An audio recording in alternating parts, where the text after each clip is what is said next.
Hello everyone, I am Nishant and we will move towards our another type of reaction, that is displacement reaction. तो displacement reaction क्या होता है? जब एक element दूसरे element को उसके कंपाउंड से डिस्प्लेस कर दे। तो यहाँ पे आप देख रहे हो कि ए ने बी को उसके कंपाउंड से डिस्प्लेस किया और खुद AC बना डाला। तो दिस इज डिस्प्लेसमेंट रिएक्शन। तो इसको हम कुछ एग्जाम्पल से और अच्छी तरह समझने की कोशिश करेंगे। तो ये हमारा पहला एग्जाम्पल है। इस एग्जाम्पल में देखते हैं कि क्या हो रहा है।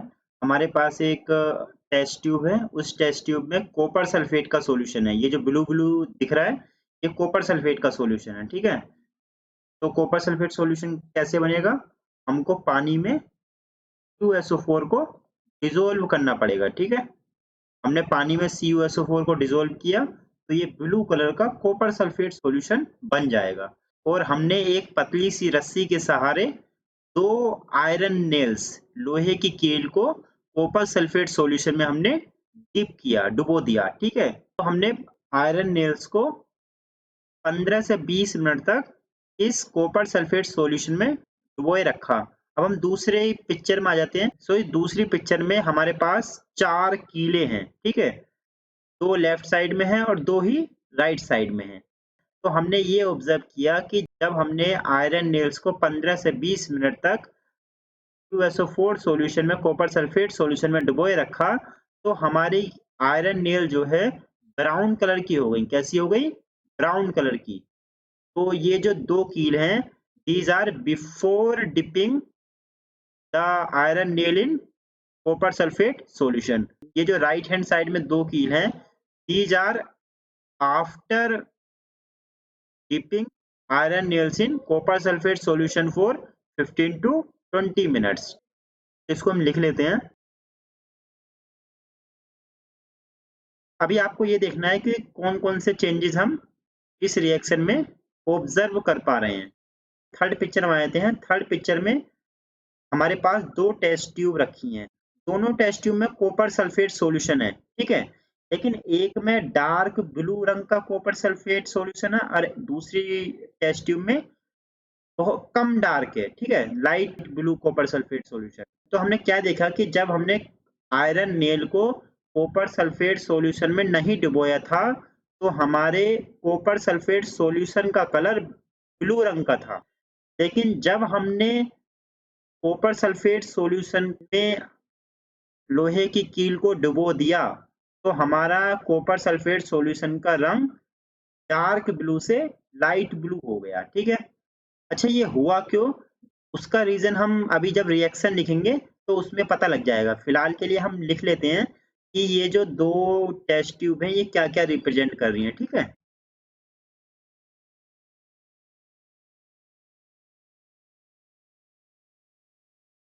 तो ये जो लेफ्ट हैंड साइड वाली टेस्ट ट्यूब है, this test tube has copper sulphate solution. लेकिन कब का है? जब इसमें आयरन नेल को नहीं डुबोया गया था। ठीक है? ये जो दूसरी टेस्ट ट्यूब है, दूसरी टेस्ट ट्यूब में हमारे पास कॉपर सल्फेट सॉल्यूशन है।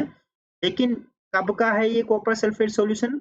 जब हमने इसमें बहुत देर तक लोहे की कील को डुबोए रखा। आपके माइंड में ये क्वेश्चन आ रहा होगा कि लोहे की कील ने ऐसा क्या किया जिससे ये dark blue solution light blue solution में बदल गया? तो इसको हम केमिकल इक्वेशन की मदद से जानेंगे। ठीक है,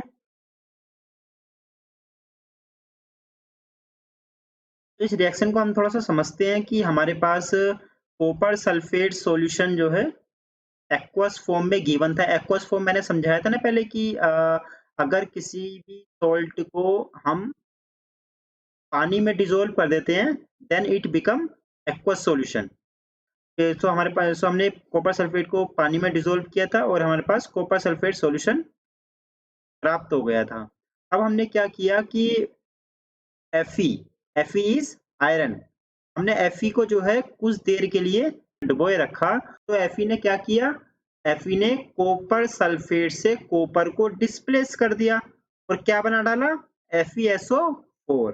ठीक है, और हमारा दूसरा प्रोडक्ट कौन सा बनेगा, कॉपर सॉलिड। तो यहाँ पे पहले हम एक चीज क्लियर कर लेते हैं कि जब कॉपर आयनिक फॉर्म में रहता है, जब कॉपर आयनिक फॉर्म में रहता है तो इसका कलर ब्लू होता है। कैसा होता है, ब्लू कलर होता है।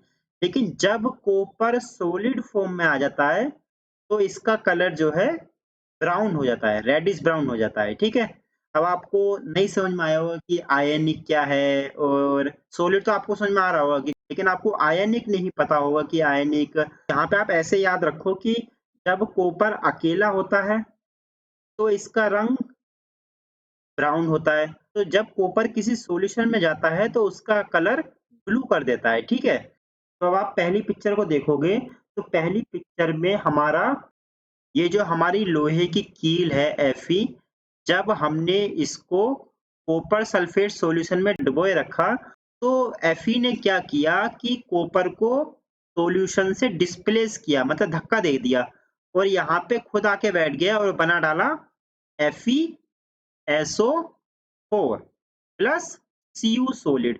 तो अब कॉपर को इन्हें धक्का तो दिया, इस सॉल्यूशन में पहले कॉपर था, लेकिन कॉपर अब इस सॉल्यूशन से हट गया, तो कहाँ जाएगा कॉपर? कॉपर जो है ये जो हमारी लोहे की कील है इस पे आके चिपक जाएगा। मतलब आप ऐसे याद रखो कि कॉपर पहले सॉल्यूशन में था, तो सॉल्यूशन से कॉपर जो है ये आयरन नेल जो है, लोहे की कील जो है, इसके बाहर आके चिपक गया, जिससे कि आयरन नेल का कलर जो है ब्राउन हो गया। क्यों ब्राउन हो गया? क्योंकि इसके चारों ओर जो है कॉपर आके चिपक गया। ठीक है, और जो Fe था वो सॉल्यूशन में चला गया, लेकिन सारा Fe सॉल्यूशन में नहीं जाएगा। सारा क्यों नहीं जाएगा? अगर सारा चला गया तो फिर ये नेल गायब ना हो जाएगी।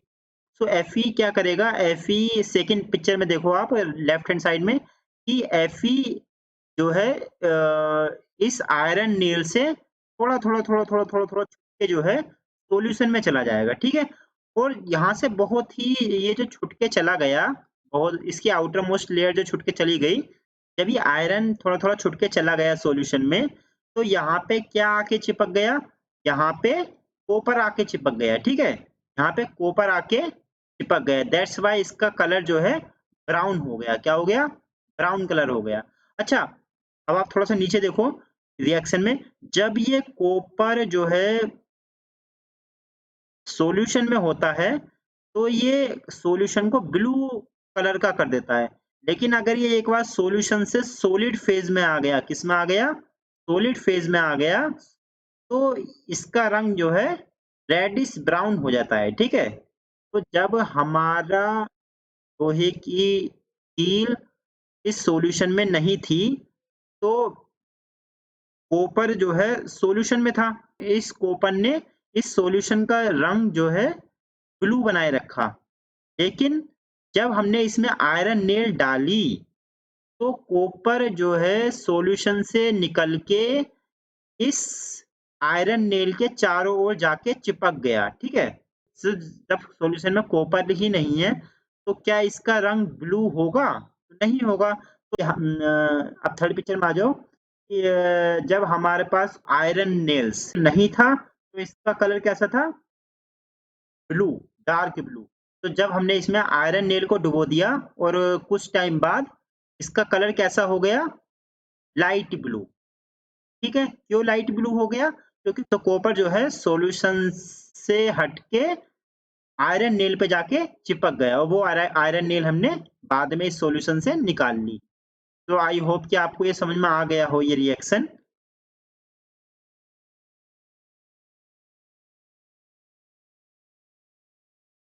तो this is our second example.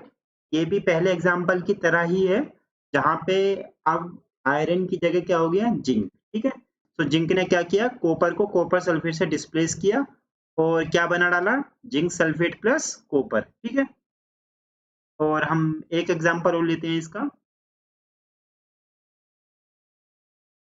तो थर्ड एग्जांपल में देख रहे हैं कि हमारे पास lead is in solid phase which is reacting with copper chloride and it displays copper from copper chloride to form lead chloride and copper। ठीक है, ये दोनों ही रिएक्शन जो मैंने ऊपर समझाई है उनकी तरह ही है, बस थर्ड रिएक्शन में आयरन की जगह लेड हो गया और कॉपर सल्फेट सॉल्यूशन की जगह कॉपर क्लोराइड हो गया। बाकी कॉन्सेप्ट सभी रिएक्शंस में सेम ही है। तो यहाँ पे आपके मन में एक क्वेश्चन आ सकता है कि लेड ने कॉपर क्लोराइड के साथ रिएक्ट किया और लेड क्लोराइड बनाया और कॉपर बनाया। क्या ये रिएक्शन उल्टी पॉसिबल नहीं है? कॉपर सॉल्यूट जो है लेड क्लोराइड से लेड को डिस्प्लेस कर दे और कॉपर क्लोराइड बना दे, तो क्या ये पॉसिबल नहीं है? तो answer is yes, it is not possible. ये पॉसिबल नहीं है। क्यों पॉसिबल नहीं है, मैं इसका आंसर यहाँ पे लिखता हूँ। तो यहाँ पे देखो कि हमने क्या लिखा है कि for an element to displace another element, अगर किसी एलिमेंट को दूसरे एलिमेंट को डिस्प्लेस करना है तो उस एलिमेंट को ज्यादा रिएक्टिव होना पड़ेगा। ठीक है, तो यहाँ पे जैसे एग्जाम्पल 2 ले लेते हैं। एग्जाम्पल 2 में जिंक ने कॉपर को कॉपर सल्फेट से डिस्प्लेस किया, कॉपर को यहाँ से रिमूव किया। तो हमने यहाँ से क्या कंक्लूजन निकाला कि zinc is more reactive than copper. तभी तो ये रिएक्शन उल्टी पॉसिबल नहीं है। क्यों उल्टी पॉसिबल नहीं है? क्योंकि कॉपर Zn को ZnSO4 से नहीं हटा सकता। क्यों नहीं हटा सकता? क्योंकि copper is not more reactive than zinc.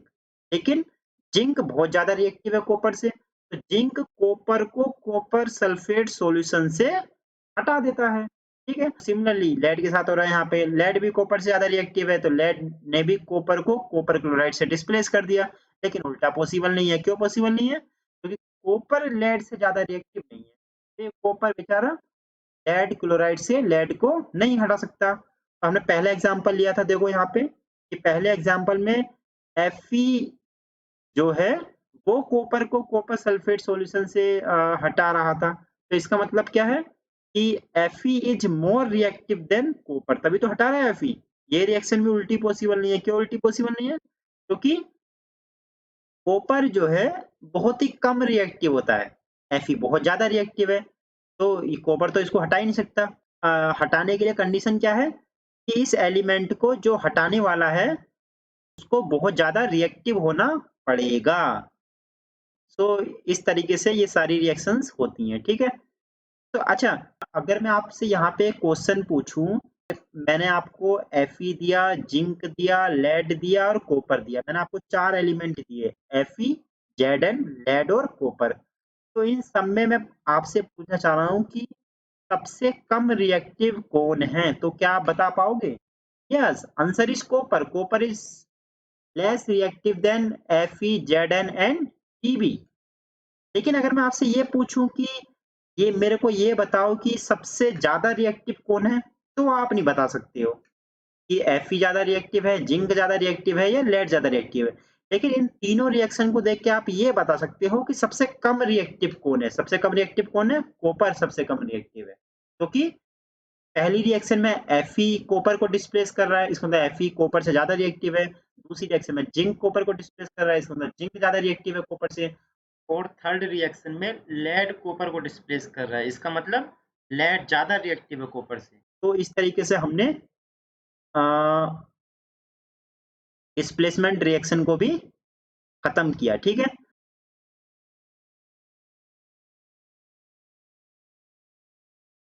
तो डबल डिस्प्लेसमेंट रिएक्शन क्या है? those reactions in which two different atoms or group of atoms are exchanged। ठीक है, यहाँ पे AB is a single compound and CD is another single compound। और यहाँ पे क्या हुआ कि B ने D की जगह ले ली और D ने क्या किया? B की जगह ले ली। ठीक है, तो हमारा क्या बना?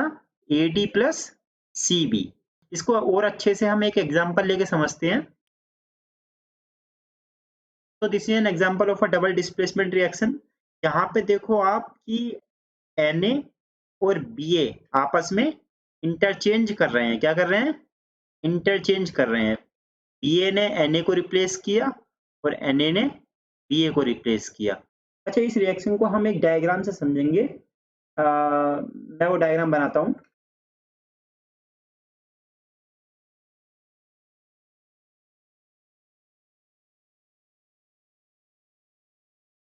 तो हम इस डायग्राम को समझते हैं। इस डायग्राम में हमारे पास 3 टेस्ट ट्यूब हैं, ठीक है? 1, 2 एंड टेस्ट ट्यूब। तो पहली टेस्ट ट्यूब में हमने सोडियम सल्फेट सॉल्यूशन को डाला, ओके? अब आपको ये एक्वस का मतलब समझ में आ जाना चाहिए। जो AQ लिखते हैं इसका मतलब क्या है कि this is a salt, okay? Na2SO4 is a salt which is dissolve in water, okay? Similarly, barium chloride is also a salt which is also dissolved in water. जब हम किसी चीज को वाटर में डिसॉल्व करते हैं then it become a aqueous solution, okay? तो अब हमने क्या किया, पहली टेस्ट ट्यूब में हमारे पास सोडियम सल्फेट सॉल्यूशन को डाला हमने। दूसरी टेस्ट ट्यूब में हमने बेरियम क्लोराइड सॉल्यूशन को डाला। दोनों ही कलरलेस है, ठीक है? जब हमने तीसरी टेस्ट ट्यूब में दोनों को मिलाया तो हमारा क्या बना, इधर देखो क्या बनेगा हमारे पास जब दोनों रिएक्ट करेंगे। BaSO4 plus NaCl। BaSO4 के बेस में सॉलिड लिखा हुआ है, इसका मतलब क्या है कि इट इज अ सॉलिड। जब हमने ये दोनों सॉल्यूशन को आपस में मिलाया तो हमारे सॉल्यूशन के अंदर तो NaCl रहेगा, तो सॉल्यूशन के सबसे नीचे बॉटम पे क्या मिलेगा, BaSO4। BaSO4 क्या है, ये व्हाइट कलर का प्रेसिपिटेट है। प्रेसिपिटेट क्या होता है, अभी फिलहाल के लिए आप ये समझो ये एक सफेद रंग का सॉलिड सब्सटेंस होता है, ओके? अभी हम आगे प्रेसिपिटेट पढ़ेंगे तो हम वहां पे प्रेसिपिटेट को अच्छे से डिफाइन करके समझेंगे। This is how we have completed our 4 types of reactions, ठीक है? एक बार हम डिस्प्लेसमेंट और डबल डिस्प्लेसमेंट को जल्दी से देख लेते हैं। तो हमने देखा कि डिस्प्लेसमेंट रिएक्शन में एक एलिमेंट दूसरे एलिमेंट को उसके कंपाउंड से डिस्प्लेस करता है, ओके? सो हमने डिस्प्लेसमेंट रिएक्शन के 3 एग्जांपल्स देखे थे। उसके बाद हमने देखा कि डबल डिस्प्लेसमेंट रिएक्शन क्या होती है। डबल डिस्प्लेसमेंट रिएक्शन में 2 एलिमेंट आपस में इंटरचेंज करते हैं, ओके? तो थैंक यू वेरी मच।